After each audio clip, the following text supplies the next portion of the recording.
Hola a todos y bienvenidos a una nueva edición del Medio Ambiente, sus derechos y yo. Soy Andrea Belén Gamarra y como cada martes, ahora a las 3 de la tarde, les doy la más cordial bienvenida a este espacio dedicado a la protección y cuidado de nuestro planeta y del medio ambiente. Sin duda, el agua es un recurso vital para la vida de todos los seres humanos. A veces, producto de los cambios climáticos, de la falta de lluvia, estamos siempre viendo que carecemos de este recurso vital que lo debemos cuidar.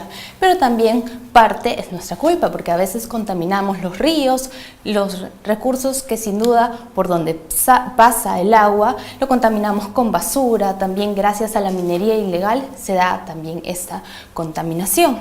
Por ejemplo, acceder al agua potable y al saneamiento no es simplemente una promesa electoral, sino es un derecho que tenemos todos los seres humanos y hay que exigirlos. Entonces sabemos que todos los peruanos tenemos que pedir que en nuestra comunidad, en nuestro poblado, haya agua y saneamiento, para también tener el bienestar y la salud de nuestros niños y de toda nuestra población. Además, por ejemplo, todavía el 24% de la población peruana no cuenta con este servicio de agua potable y todavía un 78% de aguas residuales caen todavía en nuestros mares, a nuestros ríos, contaminando.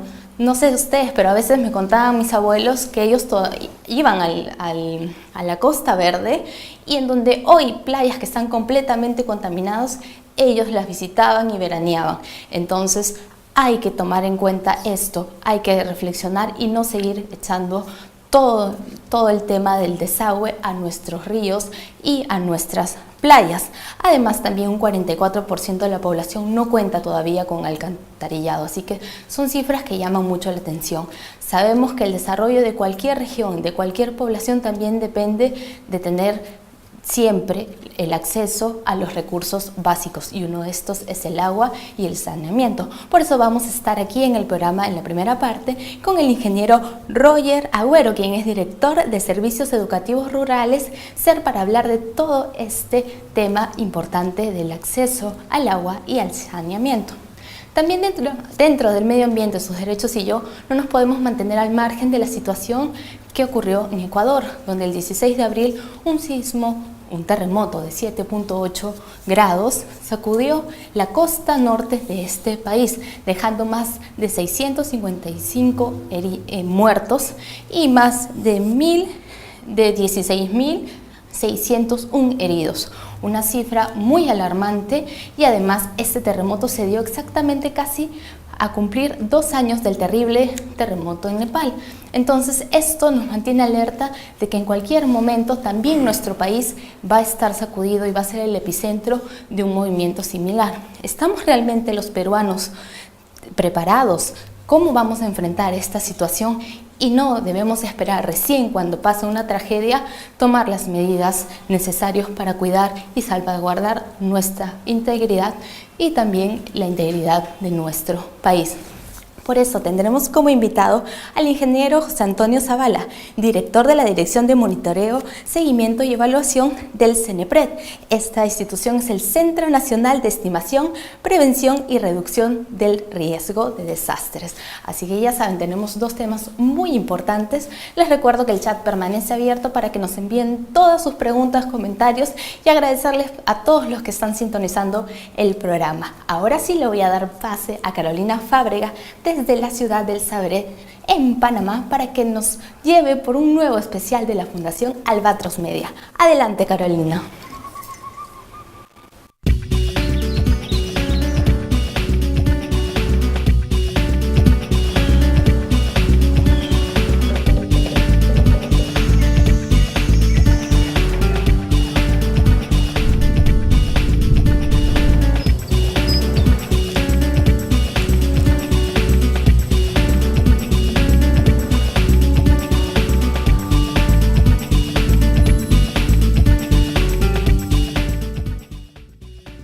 Hola amigos de Nuestra América, junto a Fundación Albatros Media, yo Carolina Fábrega tengo el placer de presentarles nuevas experiencias que los hagan reflexionar.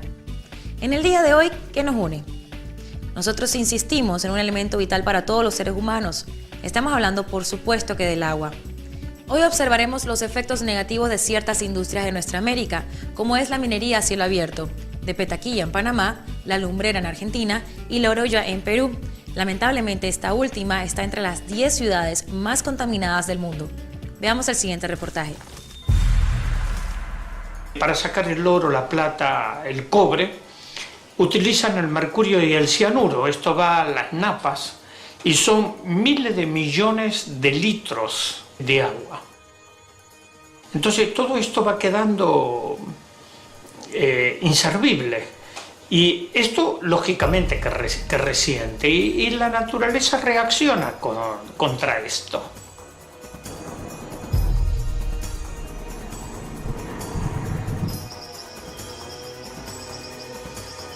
Son 3 historias de agua envenenada por los efectos de la explotación minera.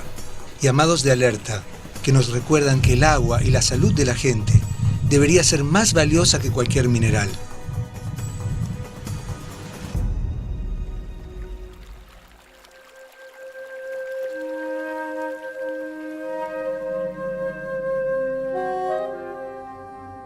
Está ubicada dentro del corredor biológico mesoamericano y en un área que comprende un bolsón boscoso que no se ha visto en Panamá. Contiene especies que no existen en otros sitios. Entonces, además del problema con la biodiversidad, también tenemos el problema del agua, el uso del agua, donde hay que desviar ríos para poder utilizar estas vastas cantidades de agua para el procesamiento del oro, ¿no? Y lo que también es importante recalcar es el efecto en la salud. Entonces, si hay una gran lluvia y desborda, el agua hacia abajo va a llevar molibdeno, va a llevar cadmio, va a llevar antimonios, va a llevar vanadios, va a llevar todo tipo de metales pesados. Entonces, todo ese tipo de metales pesados sí que son destructivos. ¿Por qué? Porque todos los metales tienen acción sobre los ciclos vitales.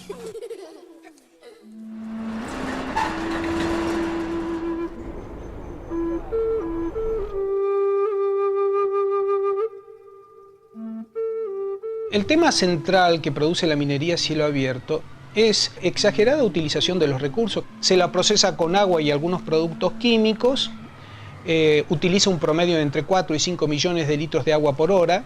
La roca triturada, que ya no sirve, se va a lo que se llama un dique de colas.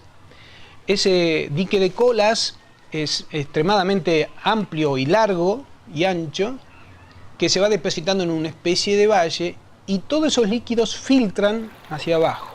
Las quebraduras de ese dique de colas hacen que las aguas se filtren hacia las napas freáticas y contaminen los ríos que se alimentan de esas napas freáticas, como el río Bisbis. Vimos que habían aumentado los niveles de sulfato, aumentaron los contenidos de estroncio y nosotros empezamos a notar que había un desequilibrio, que había empezado a subir sus valores, más de un 100% en las aguas del río Bisbis.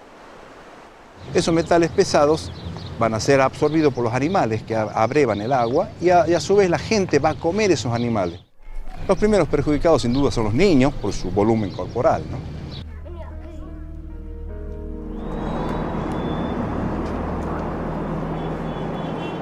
Lamentablemente, pues, esta ciudad ha sido considerada una de las ciudades más contaminadas del mundo. Nos quedamos pero impactados por la gravedad de la situación, por los altos niveles, el hecho de que prácticamente teníamos toda una población, no una parte, toda una población expuesta. Eso en niveles de plomo, igualmente en cadmio y arsénico había niveles altos. Nosotros buscamos ríos sin contaminación para que sean nuestros ríos de referencia. Y tuvimos que irnos prácticamente a las partes más remotas de la cuenca para encontrar ríos que todavía estaban limpios. Los agricultores utilizan esas aguas, ¿no? Utilizan esas aguas para regar sus cultivos. Y eso se refleja, por ejemplo, en el caso de los niños pequeños, ¿no? Porque los niños pequeños justamente tienen más niveles de plomo en sangre y el plomo se almacena en los huesos y trae las consecuencias que ya se conocen bastante, ¿no? Problemas de osteoporosis, problemas de dificultades en el desarrollo, trastornos en el sistema nervioso, en el sistema cardiovascular, en los riñones, o sea, se distribuye por todos sitios. El promedio de vida en estas condiciones yo creo que va a estar por los 50 años, 55 años, ¿no? Desde ya esos niños que hace 2 años tuvieron 60 microgramos, 70, 50, 40, esos niños tienen en sus huesos albergado el plomo en mucha mayor cantidad. Ríos, vida, niños y niñas enfermos, contaminados. Es una realidad que se repite a menudo donde nacen las aguas y donde suele prevalecer una industria que mata. Las heridas que deja la minería a cielo abierto tardan mucho tiempo en sanar si es que alguna vez llegan a hacerlo. Provocan destrucción en nuestro ambiente, agotan los ríos, contaminan las aguas, empobrecen y enferman gravemente a los habitantes. Si quieres ver este u otro reportaje, no dejes de visitar nuestra página de internet www.albatrosmedia.net. Nos vamos a una pequeña pausa y regresamos a visitar el lago más alto del mundo para conocer qué sucede en este lugar. Las sombras del alba ocultan la enfermedad que ataca el lago navegable más alto del mundo.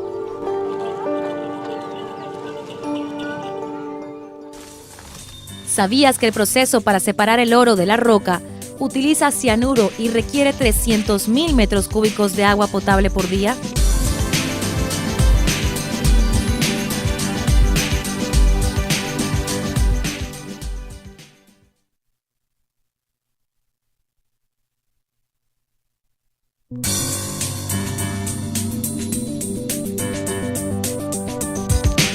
El plomo es un subproducto de la minería de oro que puede contaminar aguas superficiales y subterráneas.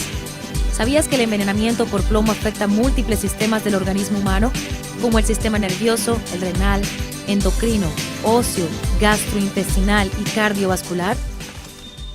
Y estamos de vuelta con mucho más de nuestra América y nos vamos directo al lago más alto del mundo. Estamos hablando del lago Titicaca. Este lago tan importante para la vida de los bolivianos y de los peruanos tiene una gran amenaza: la contaminación y la llamada lenteja de agua producida por esta. Veamos el siguiente caso en este reportaje.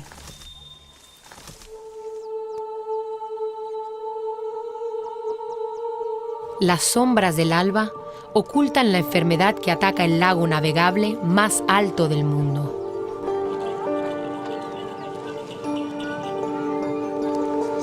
El sol calienta el altiplano y un gran manto verde formado por las llamadas lentejas de agua cubre la gran bahía de Puno.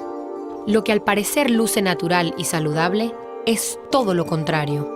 Es producto de la gran contaminación que arroja impunemente la ciudad al lago que fue considerado durante milenios un lugar sagrado. Hoy, cientos de miles de bolivianos y de peruanos requieren de la salud de esta reserva hídrica. El principal problema del Titicaca en este momento es el tema de contaminación. Hay ciudades como la ciudad del Alto en Bolivia, por ejemplo, o Puno en el Perú, que tienen una fuerte desalojo de sus residuos hacia el lago Titicaca, ¿no? Entonces la bahía de Coana, por ejemplo, en el lado boliviano, la bahía de Puno en el lado peruano, ya muestran signos de alto grado de contaminación.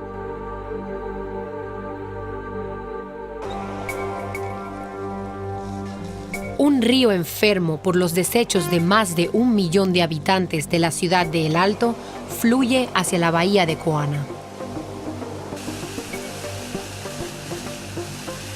Esta contaminación empieza desde la ciudad del Alto, ¿no? Entonces, aquí desemboca, ¿no? Esta es la bahía de Coana que estamos muy afectados, ¿no? Por ejemplo, el lago ya es turbio, ¿no? No es bien por ejemplo, usted puede ver aquí, entonces allá también hay residuos sólidos, ¿no? Que trae desde la ciudad del Alto, incluso con contenidos, ¿no? Que tienen esos envases, ¿no? Entonces eso es muy peligroso para nosotros, así también para nuestros ganados, ¿no? Porque nosotros vivimos con la ganadería y consume esta agua contaminada. Ante la inminente bomba ambiental, un proyecto que promueve el saneamiento del lago Titicaca ha interesado a las dos naciones hermanas.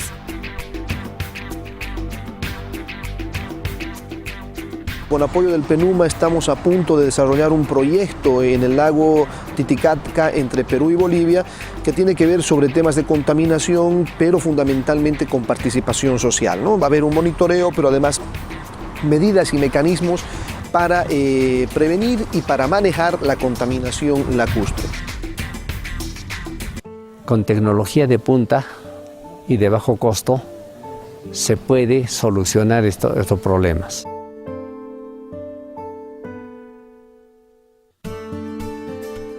En Copacabana, la planta de tratamiento de agua había colapsado. Por ello, se instalaron 2 oxigenadores para eliminar los contaminantes.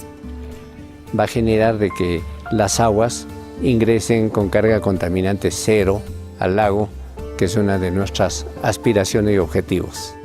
Pero tiene que haber un Estado que supervise, sea consciente de que el bien común hay que garantizarlo y mejorarlo, empresas que tengan una nueva responsabilidad ambiental y social y la población civil participando. Son los 3 actores que necesitamos y todo eso con un fondo de educación. Pero si destruimos nuestro entorno, nuestra heredad, como país, como nación, nos vamos al fondo, ¿no?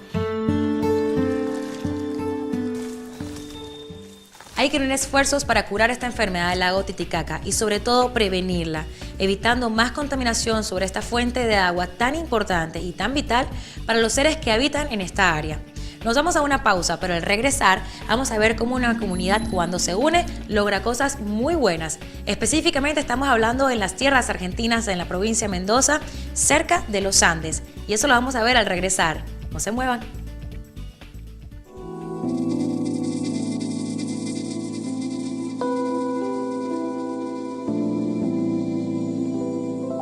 Esta es una provincia donde el bien más escaso es el agua.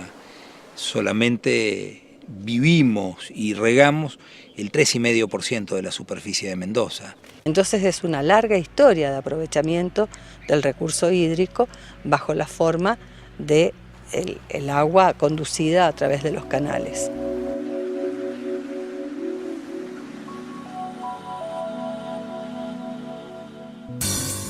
¿Sabías que el lago Titicaca y la cuenca de la cual forma parte son los restos de un mar prehistórico? Este extinto mar es conocido como lago Vallivian y durante el periodo Pleistoceno cubrió toda la superficie del altiplano andino.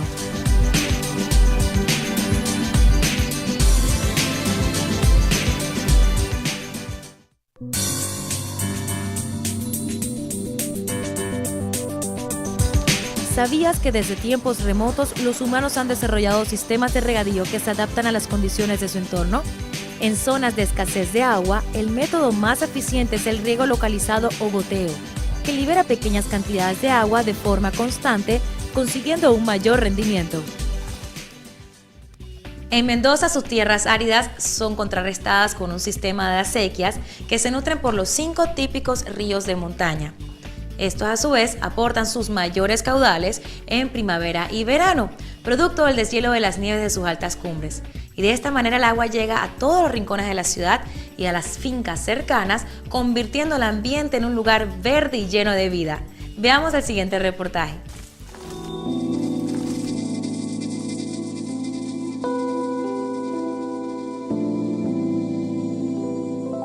Esta es una provincia donde el bien más escaso es el agua.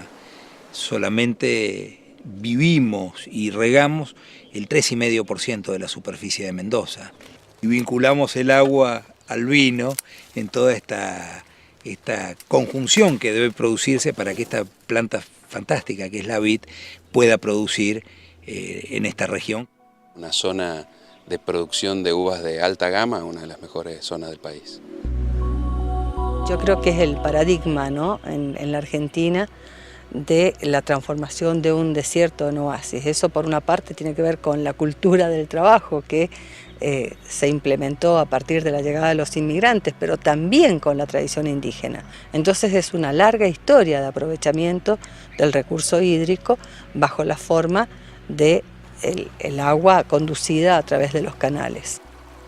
Por otra parte también tiene que ver esta situación especial que tiene el oasis de Mendoza, que está localizado sobre lo que llamamos el abanico aluvial, el cono aluvial del río Mendoza, que proporciona buenos suelos, que combinados con el uso del agua son los que han generado justamente esta riqueza del modelo vitivinícola que se ha implantado en Mendoza. Al estar en una zona más alta tenemos mucha amplitud térmica, diferencia de temperatura entre el día y la noche, lo cual favorece todo lo que son colores, aromas en frutas, en uvas. Tenemos suelos muy sanos y con pocos contenidos de contaminantes, nada de salinidad, y el agua que lo riega es un agua muy pura, entonces también seguimos con un sistema agua-suelo muy sano. El agua la obtenemos de lo que es la nieve de la cordillera que se acumula al entorno de los glaciares. Llega por ríos hacia una derivación, se hace como un dique, una pared, en donde retenemos el agua del río, de ahí deriva por redes de canales y acequias. Eso llega hasta la puerta de cada propiedad, de cada finca, y de allí hay un sistema interno igual, pero para cada propiedad. Eso es lo que serían los riegos tradicionales, riegos superficiales que se hacen por acequias. En el caso de los riegos por goteo, esa agua que entrega el río en cada propiedad se acumula en un gran estanque, en un reservorio, una represa, y de ahí lo capta un sistema de cañerías que lo distribuye por la finca. Lo mismo puede suceder si no tenemos agua de río haciendo una perforación. El Departamento General de Irrigación nos entrega el agua en el dique a nosotros y son los usuarios a través de sus representantes los que administran el agua luego de salida del dique. A través de su organización han producido que esto cada vez se vaya perfeccionando más y que cada uno se respete sus derechos. Ese derecho es lo que le otorga la faja de producción de su terreno. Son las tierras que más valor económico tienen. Y el uso del agua, que es parte de la cultura de Mendoza, es el motor que mueve la economía provincial. La sensación de escasez de agua es una sensación constante, que hay años en los que se agudiza. Tenemos ciclos, digamos, donde nieva más en la cordillera y ciclos donde nieva menos en la cordillera. Y los años de poca acumulación de nieve son años que la falta de agua realmente se percibe. Nosotros al vivir en un desierto cuidamos cada chorrito de agua, cada gota de agua muchísimo. Entonces tratamos de hacerlo rendir lo más posible. Quizás en la medida en que el crecimiento de la ciudad hace que la ciudad tenga vida en sí misma y que muchas veces muchas de las personas que habitan la ciudad no estén vinculadas a la agricultura. Quizás no sé si con el tiempo se pierde un poco esa idea primaria, esa idea original del agua relativa a la vida.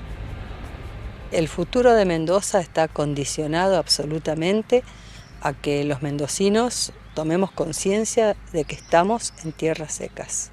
El uso del agua debe ser un uso que esté muy regulado para evitar justamente la ineficiencia en el riego, las pérdidas y fundamentalmente el riesgo que está por venir de tener un aprovisionamiento más irregular, más incierto.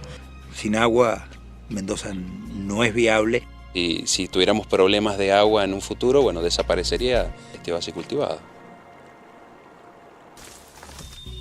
Qué buen manejo del agua, ¿no creen? La provincia de Mendoza es considerada un desierto de sombras porque está enclavada en una región árida, producto de la cordillera de los Andes, que actúa como si fuera una barrera y no deja pasar la humedad del Océano Pacífico. Pero qué bueno que los habitantes de esta área han podido transformar todas estas tierras áridas en un verdadero oasis. Amigos, si quieres ver este u otro reportaje, no dejes de hacerlo a través de nuestra página de internet www.albatrosmedia.net. Y si tienes alguna sugerencia o alguna pregunta, puedes hacerlo a través de nuestro correo electrónico contáctenos@albatrosmedia.net. Será hasta la próxima. ¡Chao!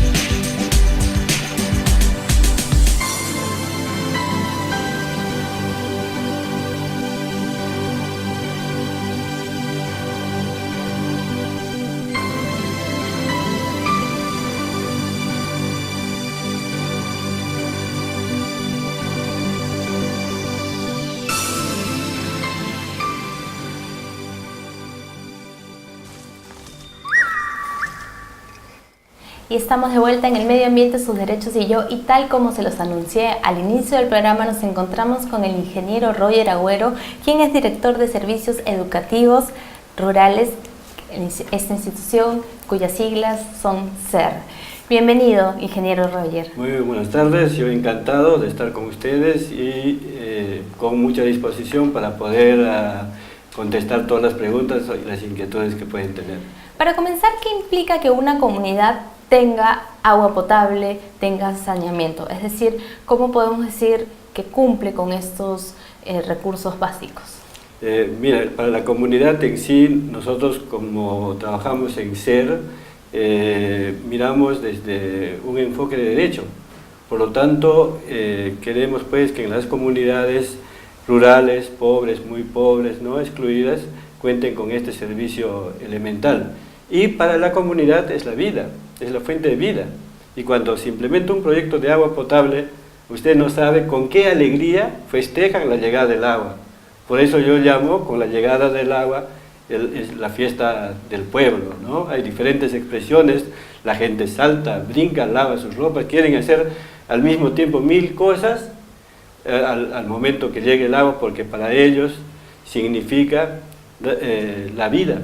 Y también les evita pues muchos riesgos de contaminación que generalmente es afectada a los niños y niñas, y también las fuentes de agua se encuentran muy lejanas a sus viviendas, y eso implica pues que los niños, las niñas, las mujeres principalmente acarreen agua de largas distancias, y les toma mucho tiempo que les pueden dedicar en casa a los niños y niñas para la escuela, y para las mujeres que puedan dedicar en otras actividades. Claro, y por lo que nos dices es muy interesante. Y también, ¿qué otras importancias, qué otra importancia está en darle estos recursos estos servicios a la comunidad? Por ejemplo, en el tema de salud, que es muy importante. Nosotros estamos muy enfocados en la lucha de la anemia y desnutrición. ¿Cómo el saneamiento, el acceso a agua potable ayuda a reducir estos índices? Sí, eso es la importancia o el objetivo, uno de los objetivos principales por lo que el SER trabaja, el tema de agua y saneamiento. Porque en la mayor parte de las zonas rurales, por encontrarse muy lejos de las ciudades, generalmente están la gente pobre, muy pobre, también por la poca economía que tienen, los riesgos de salud tienen mayor impacto, y las causas son originadas por el agua contaminada y por lo que no eliminan en forma adecuada, en lugares adecuados, sus excretas. Entonces, ambos factores generan un riesgo muy alto que repercute en generar diferentes enfermedades gastrointestinales principalmente, diarreas agudas en los niños y niñas, y también muchos niños y niñas también se mueren, principalmente los menores que tienen menores de 5 años, ¿no? Entonces directamente les afecta la salud de la población, pero al mismo tiempo también la gente, ya los adultos al estar enfermos, no pueden seguir con sus dinámicas o actividades del día a día, dejan de producir en sus terrenos de cultivo, en sus ganaderías, en las diversas actividades que tienen, ¿no? Claro, y por ejemplo, ahora en todo este tema de campaña electoral escuchamos muchas propuestas de que a tal comunidad les vamos a traer agua, a tal comunidad se les va a dar saneamiento, pero realmente hay que entender que el tener agua, saneamiento, no es un favor que nos están haciendo, sino es un derecho humano. Por supuesto que sí, es como todos los derechos, ¿no? Los derechos educativos, los derechos económicos, los derechos sociales, el agua es un derecho, y que el Estado está en la obligación de dotarles de un buen servicio de agua y sostenible en cada una de estas poblaciones rurales, entendiéndose que las poblaciones rurales para el sector de agua y saneamiento son poblaciones menores de 2000 habitantes, y el sector rural hace 1/3 de nuestra población del Perú, está alrededor de 7.200.000 habitantes, ¿no? Y como también has dado las coberturas generales de agua y saneamiento, en este sector, en la zona rural, todavía es mucho más grave, ¿no? De estos 7.200.000 habitantes, 5,5 millones no tienen acceso al saneamiento, y 3 millones no tienen acceso al agua potable. Entonces, sus impactos, la incidencia por el lado de salud es mucho más grave todavía en estos sectores rurales, pobres y muy pobres, ¿no? Y excluidos. Claro, y si por ejemplo sabemos lo importante que es llevar agua, saneamiento a estas comunidades, ¿por qué no se da? O sea, es un tema burocrático, es un tema que de repente llevar agua y saneamiento a estas zonas cuesta mucho. ¿A qué se debe este retraso? Lo que pasa es que como es un sector disperso, muy disperso, ¿no?, de nuestro Perú, ha sido poco atendido, creo que en todos los sectores, ¿no?, solo en el tema de agua y saneamiento. Quizás lo que se puede visualizar con mayor dimensión sea en agua y saneamiento, y porque tampoco no ha habido políticas decididas de intervención, ha habido iniciativas dispersas de diferentes sectores, ¿no?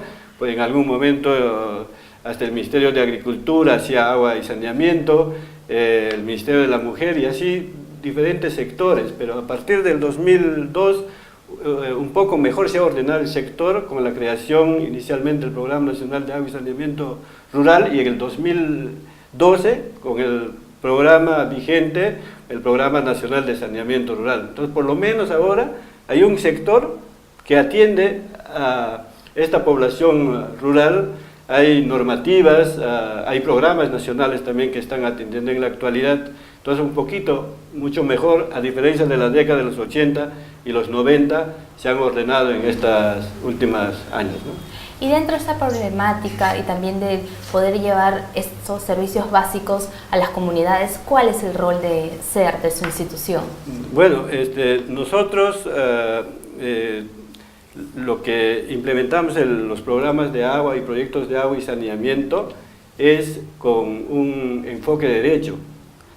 Como preguntabas, que los ciudadanos y ciudadanas, principalmente de estos sectores excluidos, tienen ese derecho de contar con servicios de agua potable y saneamiento.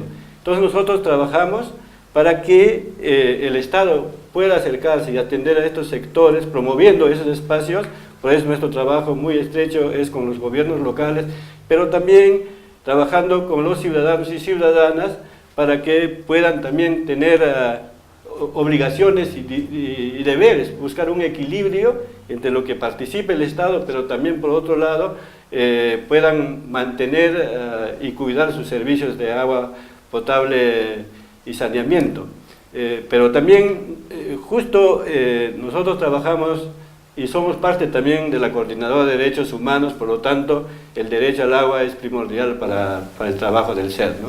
Claro, y dentro de estos proyectos que ustedes realizan con los diferentes gobiernos regionales, con las municipalidades, ¿cuáles son las experiencias de éxito que nos puede contar? Bueno, son diversos, ¿no? Uno es que hemos avanzado bastante en buscar la sostenibilidad de los servicios de agua potable y saneamiento. Para ello hay muchos factores, quizás algunas voy a enumerarlo solamente para que sean sostenibles, ¿no? Uno de ellos es que se intervenga en forma integral, agua potable y saneamiento. Muchos años hemos trabajado solamente con agua o con saneamiento, ¿no? Y desde el sector, en diferentes entidades como la nuestra, también trabajaban solo uno de los componentes. Actualmente, para ver la sostenibilidad, se tiene que trabajar en forma integral agua y saneamiento. El otro, fundamental, por el ejercicio ciudadano, es la participación en todas las etapas del proyecto de la población. Y no solo participar en espacios de reuniones, asambleas, sino en toma de decisiones. Porque así van a valorar, van a opinar, van a tomar decisiones sobre su proyecto.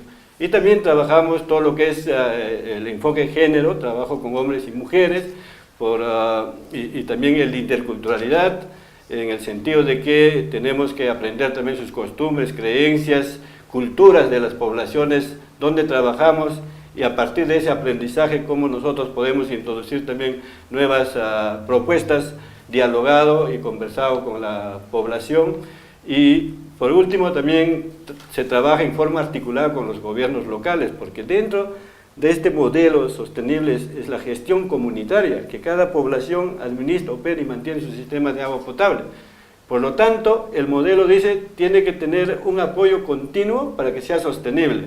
Pero las ONGs no podemos quedarnos eternamente en cada localidad, y en eso juega el rol la municipalidad distrital, porque le da, por ley está reconocida para que le dé asistencia técnica y seguimiento a estas juntas de agua, y por eso con ellos también trabajamos para que la propuesta esté bastante articulada, pero no solo con ellos, sino también con otros sectores, ¿no? Con el Ministerio de Salud por la vigilancia y que le dé garantía de la calidad de agua que se consuma, realmente que cumpla con los requisitos mínimos, ¿no?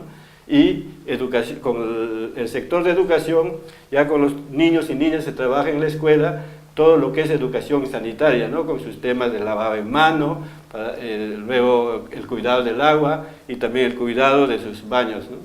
Claro, exactamente. Una vez que llega a la comunidad el agua potable, el saneamiento, ¿cómo es que se les motiva a ellos a que también entiendan que este es un servicio, que el agua es un recurso que se agota? O sea, que si no lo cuidamos se termina, o sea, de nada sirve tener las tuberías ok, los caños implementados y todo lo demás, si al final no vamos a saber cuidar este recurso. Sí, se trabaja también mucho en las comunidades el tema de cambio climático y el cuidado del medio ambiente.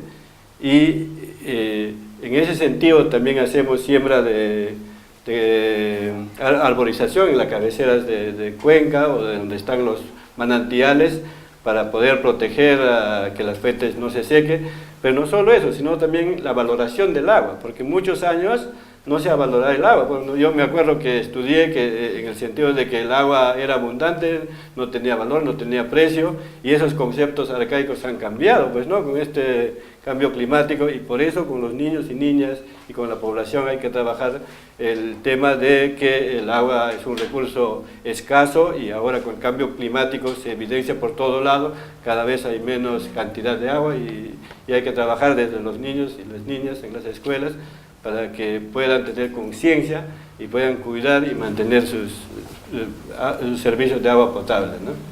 Y dentro de la implementación que ustedes hacen para que estas comunidades rurales tengan acceso al agua, tenemos que usted nos ha traído esta publicación que es, por ejemplo, el sistema de abastecimiento por gravedad. ¿A qué se debe esto y cómo lo han implementado? Sí, este libro es una de las opciones tecnológicas de agua potable, como usted lo ha mencionado, el sistema de agua potable por gravedad sin tratamiento, que la fuente de agua, que es un manantial, está ubicada en la parte alta de la población y se protege con una captación, y mediante tubería se lleva a la parte alta también de la población, donde se construye un reservorio, se almacena el agua y luego se va distribuyendo a cada casa, y en cada casa ya el nivel de servicio, que lo llamamos así, cómo llega a la casa, se deja un lavadero de uso múltiple, pero también acompañado con un baño, que le llamamos baño ecológico, o puede tener también diferentes opciones.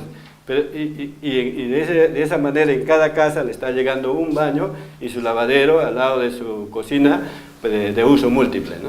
Claro, y por ejemplo ustedes también han implementado guías, porque a veces decimos, ya pues vamos a implementar agua a esta población, saneamiento, sin siquiera tener en cuenta el impacto que se puede hacer tanto en el medio ambiente, en la población. Entonces, ¿cómo ustedes van implementando estas guías, estos lineamientos que deben seguir para la implementación de agua y saneamiento? Sí, para nuestra característica de trabajo es que la población esté bien informado, ¿no? Y justo el otro libro que tenemos es la Guía de Orientación en Saneamiento Básico.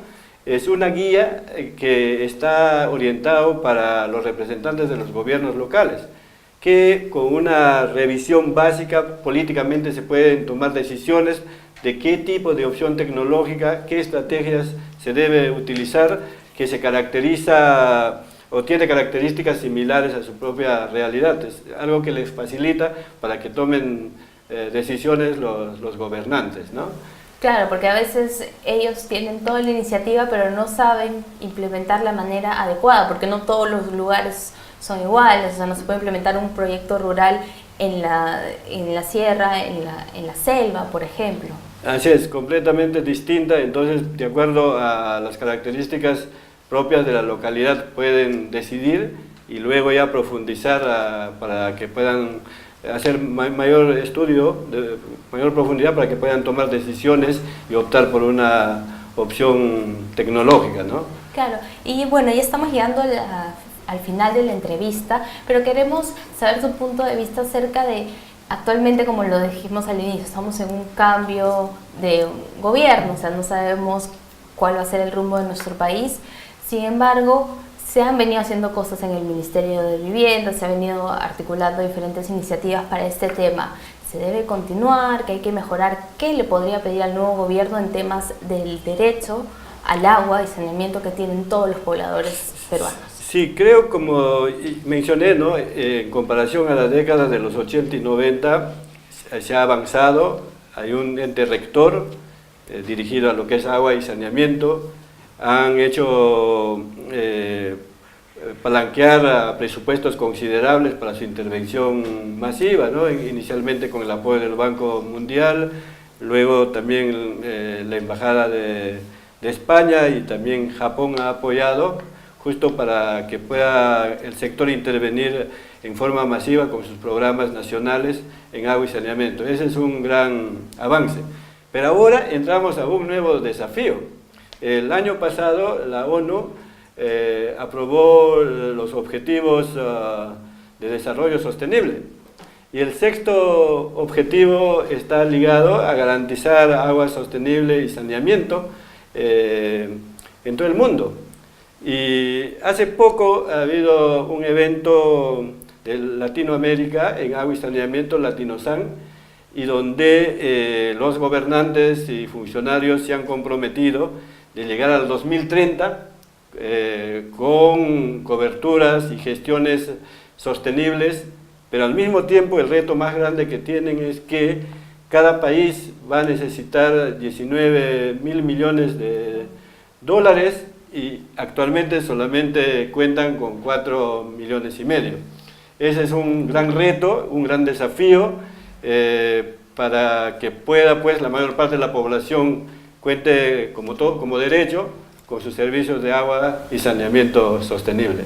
Claro, ¿y usted cree que nuestro país pueda al 2030 tener una cobertura general o la valla todavía está muy alta?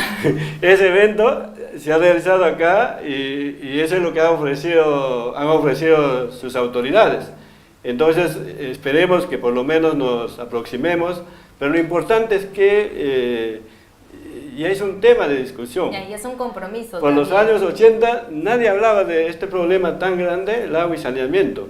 Ahora hay compromisos de los diferentes estados, ¿no? Iniciativas, y en el caso de nosotros también como ONGs, igual que el CER, hay muchas instituciones también que se preocupan por el tema de agua y saneamiento, y buscamos, pues, no solo implementar proyectos de agua y saneamiento, sino también incidir en el Estado para que puedan tomar en cuenta nuestras iniciativas e incorporarlos dentro de sus programas, que es parte de nuestro trabajo. Muchísimas gracias, ingeniero Roger Agüero, por estar aquí en nuestro programa. Ha sido sin duda muy interesante todo lo que nos ha dicho en base a este derecho que tenemos todos los peruanos a exigir nuestra agua, nuestro saneamiento en nuestras comunidades. Y también ha estado apareciendo en pantalla el tema de los números telefónicos, el correo del ingeniero Roger Agüero, y también me olvidé consultar, ustedes tienen un portal de noticias, ¿no? Donde todo el mundo puede ver la actualidad, tanto del mundo rural como de otros temas. Entonces también estamos poniendo en pantalla esta web tan interesante. Ya, muchas gracias, Andrea, muy agradecido y muy contento, pues, de estar presente con ustedes, y espero que los televidentes hayan captado algunas iniciativas que se quiere transmitir, ¿no? Así que ya saben, pueden contactar a CER, Sistema Educativo Rural, Sistema Educativo Rurales, para que puedan implementar este tema del agua y saneamiento. También, si dentro de nuestros televidentes están los alcaldes, algún regidor que quiere implementar estos proyectos en su comunidad, ya han tenido toda la información. Ahora sí, nos vamos a un corte y venimos con más aquí en El Medio Ambiente, sus derechos y yo.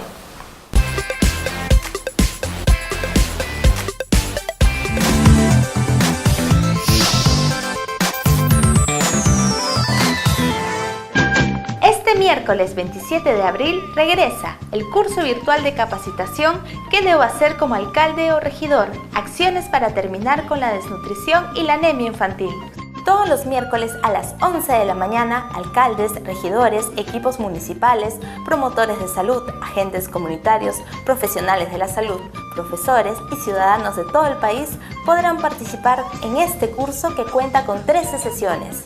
El objetivo de esta iniciativa del Grupo Impulsor Inversión en Infancia es informar y generar acciones en torno a dos problemas que afectan la salud de los niños y niñas de nuestro país: la desnutrición crónica y la anemia. En cada sesión, diversos expositores y expertos brindarán información y opiniones focalizadas en el bienestar y el desarrollo de la primera infancia. Además, ponemos a su disposición el foro virtual y el chat interactivo para mantenernos en contacto y así puedan enviarnos sus comentarios, experiencias e inquietudes. La retransmisión de este curso de capacitación llega gracias al patrocinio de UNICEF y el Ministerio de Salud. No pierdas esta oportunidad. Conéctate todos los miércoles a las 11 de la mañana a través de nuestras plataformas de comunicación www.salgalucapacitacion.com/desnutrición infantil, www.salgalu.tv y www.inversioneninfancia.net. Sé parte de esta iniciativa por nuestros niños y niñas y así lograremos juntos alcanzar la meta Anemia y Desnutrición Cero al 2021.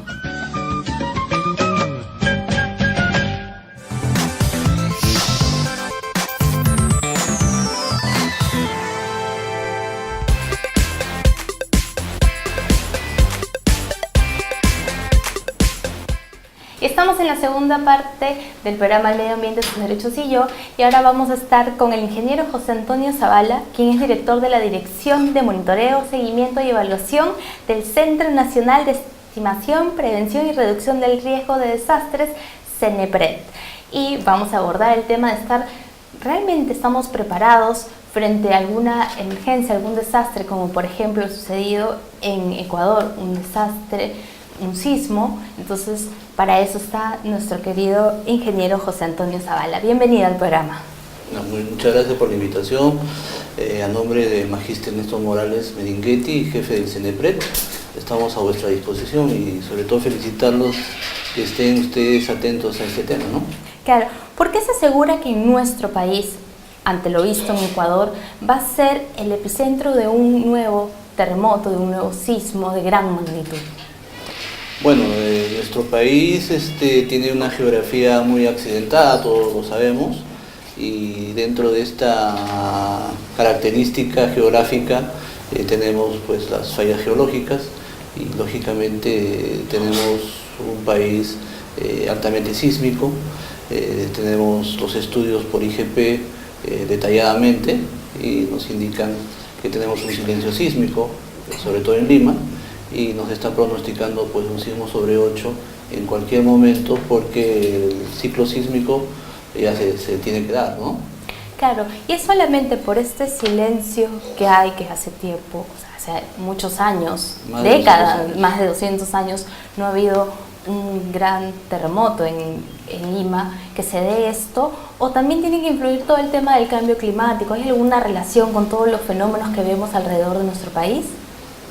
Bueno, dentro del cambio climático es una forma de activar las condiciones para que se den diferentes fenómenos en nuestro país. No solamente la parte sísmica, tenemos inundaciones, deslizamientos, tenemos huaicos, etcétera. En ese sentido, bueno, nuestro país es muy rico por la diversidad, por la geografía, los tipos de climas que tiene, pero también tiene todo tipo de eventos que debemos estar preparados, ¿no? Claro, y dentro de nuestro país, hablando de regiones, ¿cuáles son las más vulnerables ante un evento sísmico? Bueno, tú estás con una palabra clave que es la vulnerabilidad. Nuestra población se ha hecho más vulnerable cada vez porque estamos creciendo desordenadamente, estamos construyendo sin las condiciones técnicas, científicas, y esto ha generado que la población sea más vulnerable cada vez, sobre todo a temas sísmicos o deslizamientos, ¿no? Dentro de nuestro país, pues la geografía accidentada que tenemos hace que muchas de nuestras regiones sean vulnerables ante este fenómeno, porque vemos, por decir, en Cusco es una región altamente sísmica por las fallas geológicas que tiene, pero también se ha hecho más vulnerable por el crecimiento poblacional de forma desordenada. Si nosotros visitamos esta ciudad vamos a ver pues, que están creciendo sobre los cerros inadecuadamente, igual que acá en Lima, ¿no? Igual en Ancash, igual en casi todas las regiones, como te indico, es un crecimiento desordenado y las autoridades no toman las medidas del caso, ¿no? Y en el caso de acá, situándonos en Lima, donde se podría suscitar este gran sismo, ¿cuáles son las zonas, los distritos que tienen que tomar especial precaución en estos temas? Por ejemplo, se habla mucho del Callao, se habla mucho del centro histórico de Lima. ¿Qué otras zonas? Bueno, hay un estudio, hace 5 años generó el SISMIT con el IGP, donde indican todos los distritos que tienen alto riesgo ante sismo y ante tsunami. Yo les invito a ingresar a la página web del CENEPRED, a la parte del SIGRID. Ahí tenemos una plataforma virtual con todos los conocimientos técnicos científicos de vulnerabilidad y peligro, para que ustedes vean ahí el mapa de peligros de sismos. Y ahí van a ver todos los distritos que están en alto riesgo. Tú has dicho el centro de Lima, tenemos pues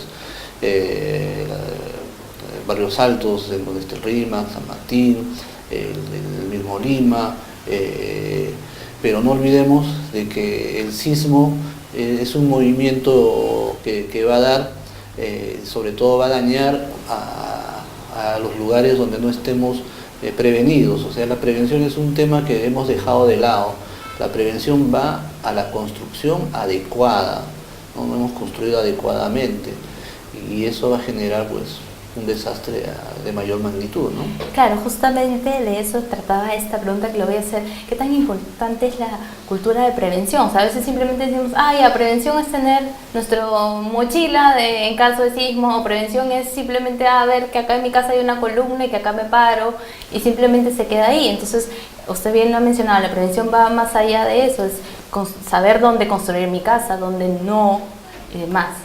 Hay un tema que es bueno decirlo, aprovechando este medio, que antes del 2011 estábamos trabajando a la emergencia, o sea, actuábamos como bomberos, si se puede decir con todo el respeto que se merecen los bomberos, pero en nuestro país era a ese tipo de trabajo, ¿no? Ocurría un desastre, íbamos, asistíamos y luego dejábamos.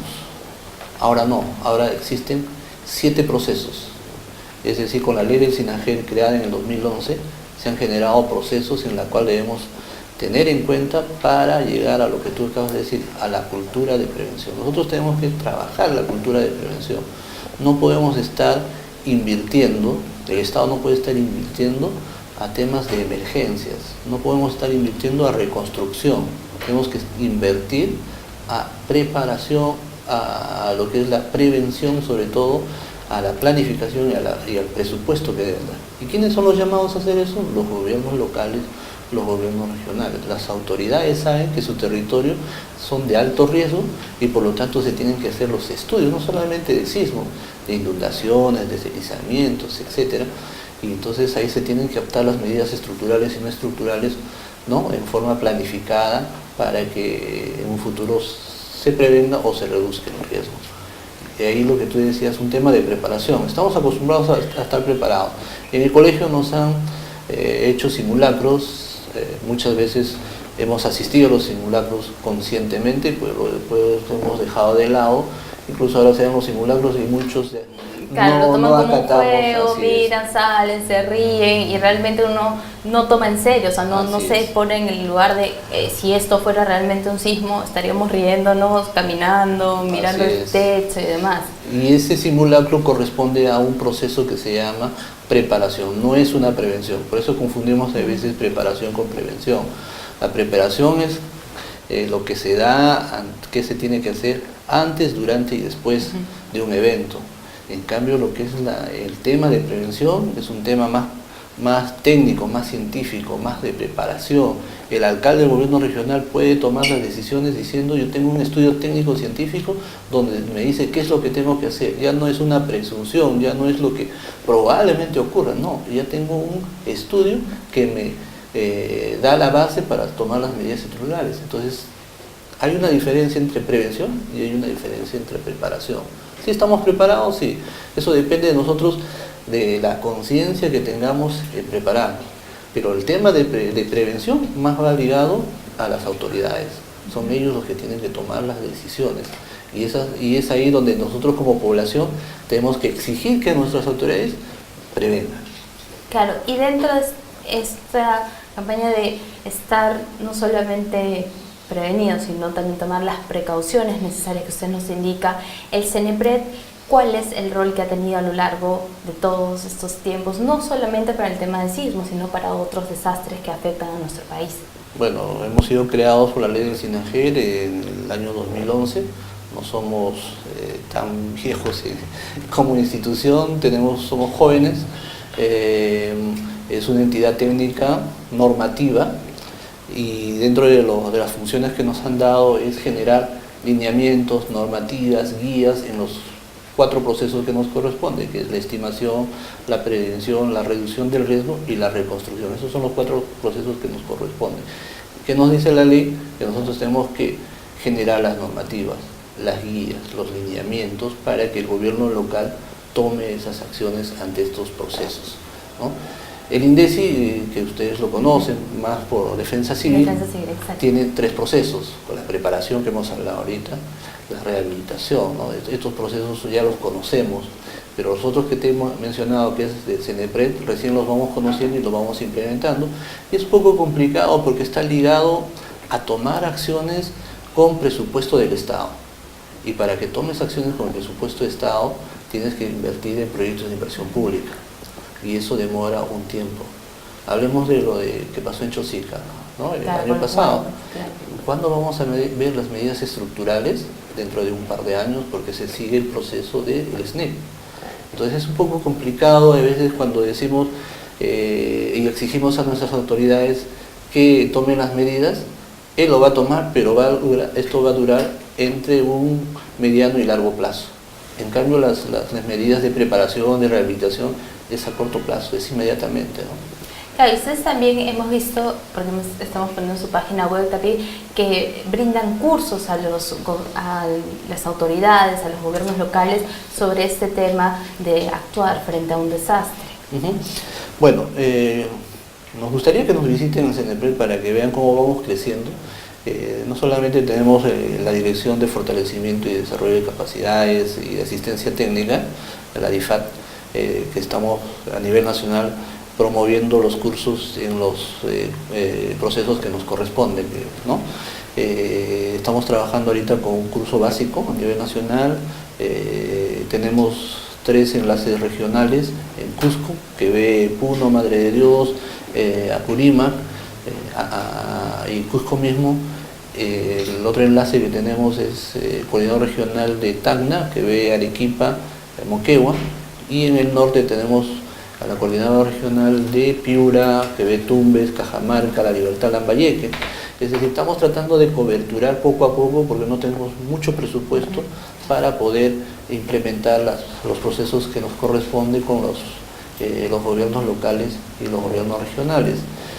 También tenemos una dirección que tiene una plataforma virtual muy importante que antes te mencionaba, que es el SIGRIP, en la cual tú puedes acceder, ver la vulnerabilidad, ver los peligros y hasta puedes hacer mapas de riesgo, ¿no?, para que tomes las decisiones. Esto está al servicio de los gobiernos locales, de los gobiernos regionales, para que ellos puedan ver qué en su territorio qué puede ocurrir, ¿no?, y tomar las decisiones del caso.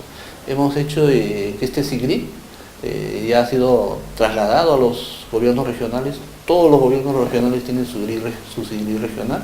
Ahora estamos en la etapa de transferir a los gobiernos municipales provinciales, ¿no?, para que ellos también tengan esta plataforma y puedan tomar sus decisiones, ¿no? Claro, es importante también articular y que ellos tengan las herramientas, porque a veces puede pasar que digan, a mí no me dijeron, yo no sabía que era una zona vulnerable, entonces a veces es importante brindarles información. Lo que tú has dicho es importante, pero vuelvo a repetir, ¿no? El alcalde ahora tiene un sustento técnico-científico, tiene un sustento en la cual la población tiene que acatar, no es una suposición, no es algo que siempre va a ocurrir, no, ya hay un documento que le basa a él para tomar las decisiones, ¿no? Pero ¿qué pasa todavía con alguna población que todavía pone su casa en el cerro. Por ejemplo, también cuando hay un huaico que se sabe que en Chosica por ciertas partes va a pasar el huaico y las quebradas y pone ahí su casa. Entonces también falta que la gente reciba la información oportuna o es también un tema cultural. Yo creo que va más por el desorden, ¿no? Nosotros tenemos autoridades y tenemos que respetar a nuestras autoridades que elegimos. Si esta autoridad indica que no debo construir ahí la vivienda, no la debo construir. O sea, tengo que respetar el principio de autoridad. Lamentablemente nuestra población ha perdido ese principio de respetar a las autoridades. Nosotros, en el caso de Chosica que has tocado, estamos al lado del alcalde de Chosica, acompañándolo para que hagan los procesos de reasentamiento poblacional. Lamentablemente hay mucha población que está en la quebrada donde va a volver a pasar el huaico y puede morir, va a ser destruida sus casas. Entonces estamos ahorita en reasentamiento, tenemos que sacar a esa población y nuestra consigna ahorita es acompañar al alcalde para que haga ese proceso. El alcalde no está solo, estamos CENEPRED, está el Ministerio de Vivienda, están todos los sectores que les compete accionar de acuerdo a la ley. Y claro, y frente, ya para retomar el tema de los movimientos sísmicos, frente a esas alarmas que se han vuelto a dar de que nuestro país va a ser epicentro, especialmente Lima, ¿qué acciones inmediatas se están tomando dentro del CENEPRED? Bueno, la primera acción es que hemos estado monitoreando bajo el sistema que te mencioné, el CIRIT. Hemos estado observando cómo van los procesos que se están dando para tener experiencias de lo que ocurre ahí, como el caso de Chile. Hemos sacado mucha experiencia de Chile, ¿no? Y ahora estamos sacando las experiencias de Ecuador y en base a eso volcar los conocimientos y trasladarlos a los gobiernos locales y regionales. Ahí, por ejemplo, ¿qué han rescatado de la experiencia en Chile, de la experiencia de Ecuador, para implementarlo aquí en nuestro país? Lo que siempre hemos mencionado, ¿no? Tenemos edificaciones no sísmicas, tenemos identificadas las edificaciones de autoconstrucción, tenemos identificadas viviendas sobre cimientos inadecuados, ¿no? Entonces lo que le estamos pidiendo ahorita a los gobiernos locales es que identifiquen estas viviendas y tomen las medidas que se tienen que hacer, reforzamiento de los muros, reforzamiento de etcétera, o ya indicar que son inhabitables, claro, eso es un ¿no? Y entrar al proceso de reasentar a esa población.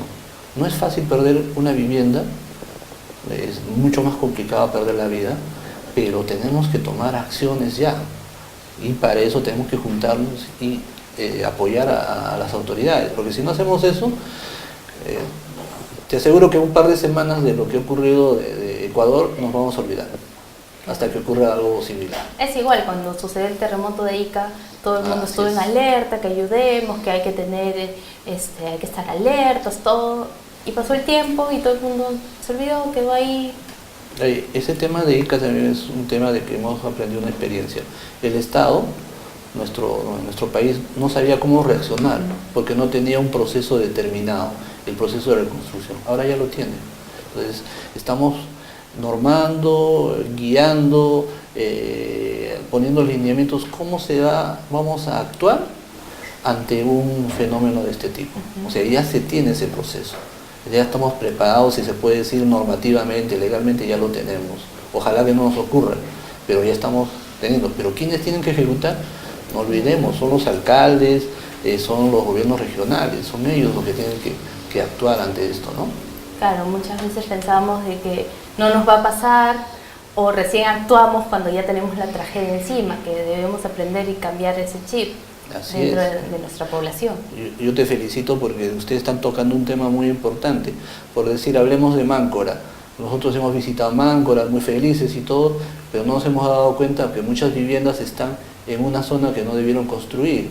Y cuando hay una situación anómala de las olas, el oleaje está generando que esas viviendas sean poco a poco destruidas y en algún momento van a colapsar. Claro, entonces, o si hubiera habido un tsunami o algo, se lleva. Va a haber un tsunami en algún momento en esa zona y vamos a ver las pérdidas de infraestructura y de vida de repente, y vamos a tener que lamentar porque haber construido donde no debemos ser construidos, ¿no? Claro.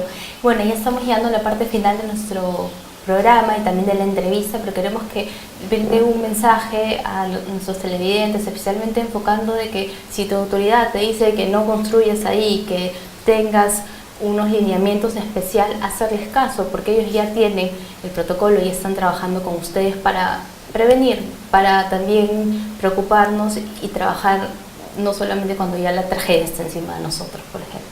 Bueno, primero el mensaje sería que debemos trabajar la cultura de prevención. Creo que desde pequeños nos han enseñado, más vale prevenir que lamentar, ¿no? Y ese trabajo tenemos que hacerlo sin perder el norte. La parte educativa es importante, que en los colegios, en las universidades, no se pierda este tipo de mensaje de prevención, ¿no? Y segundo, lo que tú has dicho es muy importante, es respaldar a nuestra autoridad. Si tenemos que tomar las acciones, hay que tomar las acciones. Vale decir, nosotros tenemos los presupuestos participativos, donde la población le pide a su autoridad qué es lo que tiene que hacer. Y si vemos históricamente qué pide la población, pide canchitas de fulbito, veredas, ¿no? También, bueno, agua y desagüe, que no se escucha, excelente, ¿no? Pero sabiendo que hay una zona de riesgo, nunca pedí un proyecto para reducir el riesgo o prevenirlo, no hay. Entonces estamos esperando que ocurra el evento o que el gobierno central me ayude, cuando nosotros sabemos qué es lo que ocurre ahí. Entonces ahí vale lo que tú dices, ¿no? El mensaje a que tenemos que, cuando nos toca participar en estos eventos, tenemos que pedirle a nuestra autoridad lo que tenemos que hacer, prevenir o reducir el riesgo de nuestras zonas, ¿no? Y también tener la calma cuando suceden estos eventos, estos fenómenos. Ahí eso es importante, porque si nosotros tenemos la calma y sabemos por dónde tenemos que evacuar y a dónde tenemos que ir, eso es un trabajo muy importante de hacer, ¿no? Señalar los lugares de evacuación, señalar los lugares seguros y tener la calma debida de hacer eso, ¿no?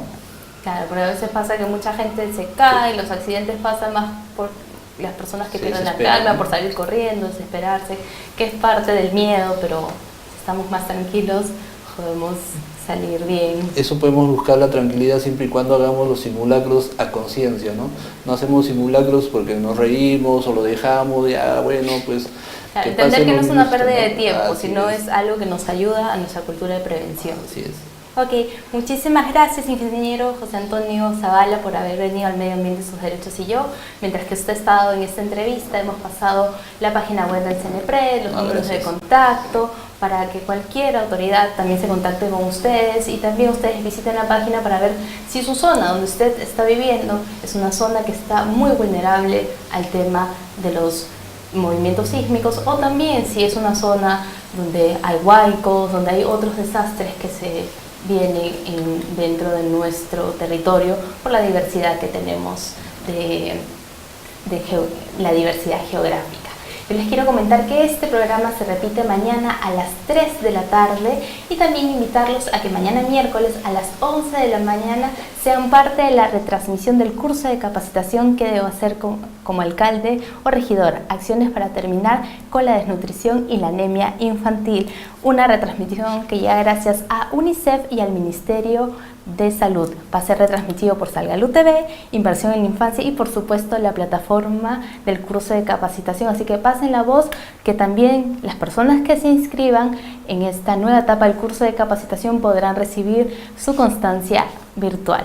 Recuerden que cuidar del medio ambiente es una tarea de hoy. No esperemos a mañana, o no esperemos cuando ya estemos con una desgracia encima. Así que tengan buena semana, y conmigo será el próximo martes a las 3 de la tarde. Tenemos una cita aquí en el Medio Ambiente, sus derechos y yo. Buena semana, chao, chao.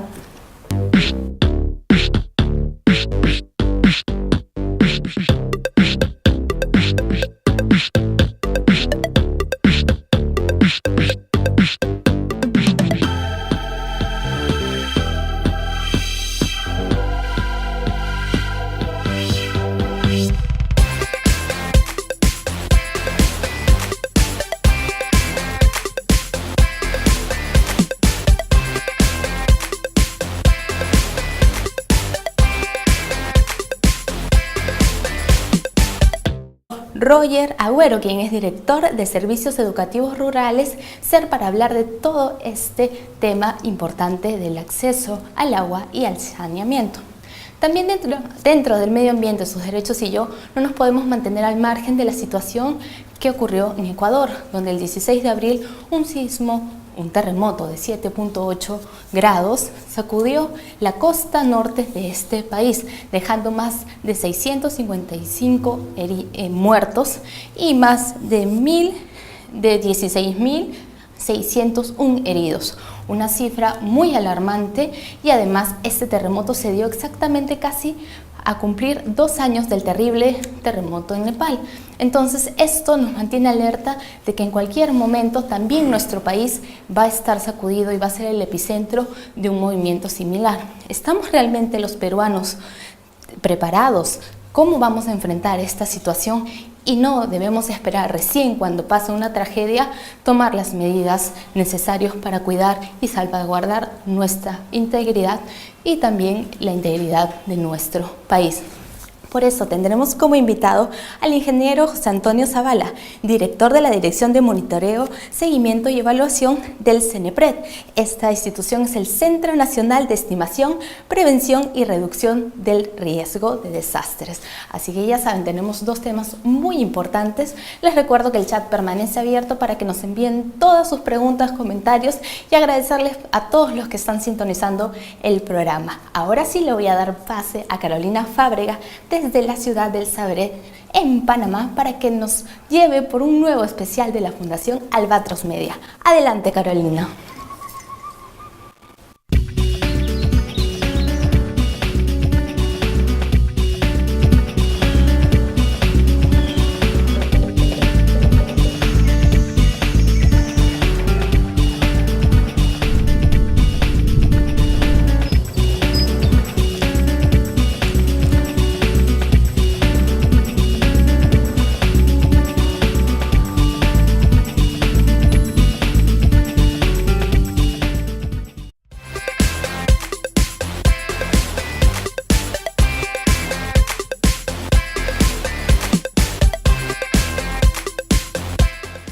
Hola a todos y bienvenidos a una nueva edición del Medio Ambiente, sus derechos y yo. Soy Andrea Belén Gamarra y como cada martes, ahora a las 3 de la tarde, les doy la más cordial bienvenida a este espacio dedicado a la protección y cuidado de nuestro planeta y del medio ambiente. Sin duda, el agua es un recurso vital para la vida de todos los seres humanos. A veces, producto de los cambios climáticos, de la falta de lluvia, estamos siempre viendo que carecemos de este recurso vital que lo debemos cuidar. Pero también parte es nuestra culpa, porque a veces contaminamos los ríos, los recursos que sin duda por donde pasa el agua, lo contaminamos con basura. También gracias a la minería ilegal se da también esta contaminación. Por ejemplo, acceder al agua potable y al saneamiento no es simplemente una promesa electoral, sino es un derecho que tenemos todos los seres humanos y hay que exigirlos. Entonces sabemos que todos los peruanos tenemos que pedir que en nuestra comunidad, en nuestro poblado, haya agua y saneamiento, para también tener el bienestar y la salud de nuestros niños y de toda nuestra población. Además, por ejemplo, todavía el 24% de la población peruana no cuenta con este servicio de agua potable y todavía un 78% de aguas residuales caen todavía en nuestros mares, a nuestros ríos, contaminando. No sé ustedes, pero a veces me contaban mis abuelos que ellos iban a la Costa Verde y en donde hoy playas que están completamente contaminadas, ellos las visitaban y veraneaban. Entonces hay que tomar en cuenta esto, hay que reflexionar y no seguir echando todo el tema del desagüe a nuestros ríos y a nuestras playas. Además, también un 44% de la población no cuenta todavía con alcantarillado, así que son cifras que llaman mucho la atención. Sabemos que el desarrollo de cualquier región, de cualquier población, también depende de tener siempre el acceso a los recursos básicos, y uno de estos es el agua y el saneamiento. Por eso vamos a estar aquí en el programa, en la primera parte, con el ingeniero. Utilizan esas aguas para regar sus cultivos. Y eso se refleja, por ejemplo, en el caso de los niños pequeños, ¿no? Porque los niños pequeños justamente tienen más niveles de plomo en sangre y el plomo se almacena en los huesos y trae las consecuencias que ya se conocen bastante, ¿no? Problemas de osteoporosis, problemas de dificultades en el desarrollo, trastornos en el sistema nervioso, en el sistema cardiovascular, en los riñones, o sea, se distribuye por todos sitios. El promedio de vida en estas condiciones yo creo que va a estar por los 50 años, 55 años, ¿no? Desde ya, esos niños que hace 2 años tuvieron 60 microgramos, 70, 50, 40, esos niños tienen en sus huesos albergado el plomo en mucha mayor cantidad. Ríos, vida, niños y niñas enfermos, contaminados. Es una realidad que se repite a menudo donde nacen las aguas y donde suele prevalecer una industria que mata. Las heridas que deja la minería a cielo abierto tardan mucho tiempo en sanar si es que alguna vez llegan a hacerlo. Provocan destrucción en nuestro ambiente, agotan los ríos, contaminan las aguas, empobrecen y enferman gravemente a los habitantes. Si quieres ver este u otro reportaje, no dejes de visitar nuestra página de internet www.albatrosmedia.net. Nos vamos a una pequeña pausa y regresamos a visitar el lago más alto del mundo para conocer qué sucede en este lugar. Las sombras del alba ocultan la enfermedad que ataca el lago navegable más alto del mundo.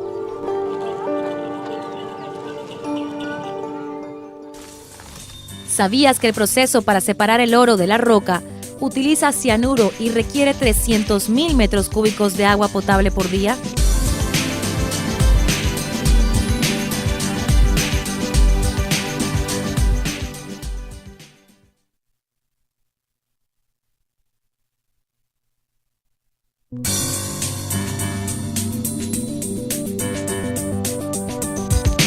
El plomo es un subproducto de la minería de oro que puede contaminar aguas superficiales y subterráneas. Los pesados sí que son destructivos. ¿Por qué? Porque todos los metales tienen acción sobre los ciclos vitales.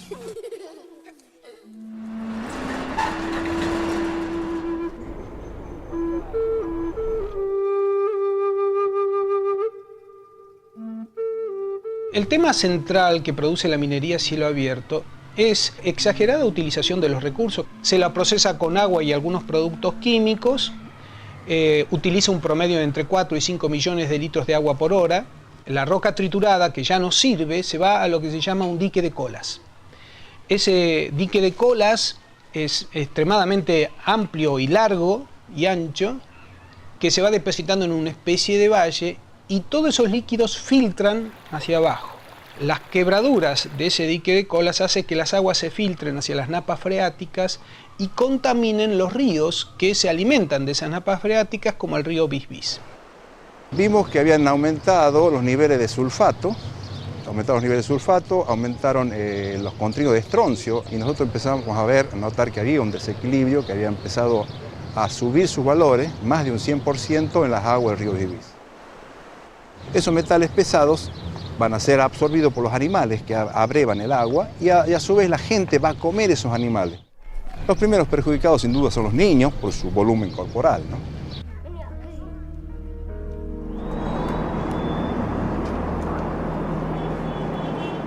Lamentablemente, pues, esta ciudad ha sido considerada una de las ciudades más contaminadas del mundo. Nos quedamos pero impactados por la gravedad de la situación, por los altos niveles, el hecho de que prácticamente teníamos toda una población, no una parte, toda una población expuesta. Eso en niveles de plomo, igualmente en cadmio y arsénico había niveles altos. Nosotros buscamos ríos sin contaminación para que sean nuestros ríos de referencia. Y tuvimos que irnos prácticamente a las partes más remotas de la cuenca para encontrar ríos que todavía estaban limpios. Y los agricultores utilizan esas aguas. Ahora, amigos de Nuestra América, junto a Fundación Albatros Media, yo, Carolina Fábrega, tengo el placer de presentarles nuevas experiencias que los hagan reflexionar. En el día de hoy, ¿qué nos une? Nosotros insistimos en un elemento vital para todos los seres humanos. Estamos hablando, por supuesto, que del agua. Hoy observaremos los efectos negativos de ciertas industrias de Nuestra América, como es la minería a cielo abierto, de Petaquilla en Panamá, la lumbrera en Argentina y la Oroya en Perú. Lamentablemente, esta última está entre las 10 ciudades más contaminadas del mundo. Veamos el siguiente reportaje. Para sacar el oro, la plata, el cobre, utilizan el mercurio y el cianuro. Esto va a las napas y son miles de millones de litros de agua. Entonces todo esto va quedando inservible.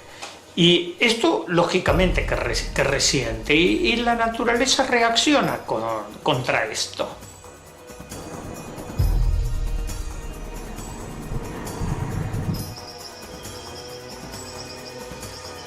Son 3 historias de agua envenenada por los efectos de la explotación minera. Llamados de alerta que nos recuerdan que el agua y la salud de la gente debería ser más valiosa que cualquier mineral.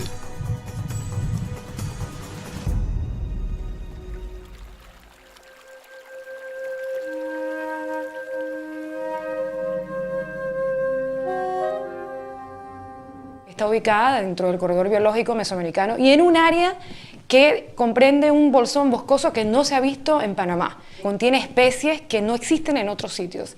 Entonces, además del problema con la biodiversidad, también tenemos el problema del agua, el uso del agua, donde hay que desviar ríos para poder utilizar estas vastas cantidades de agua para el procesamiento del oro, ¿no?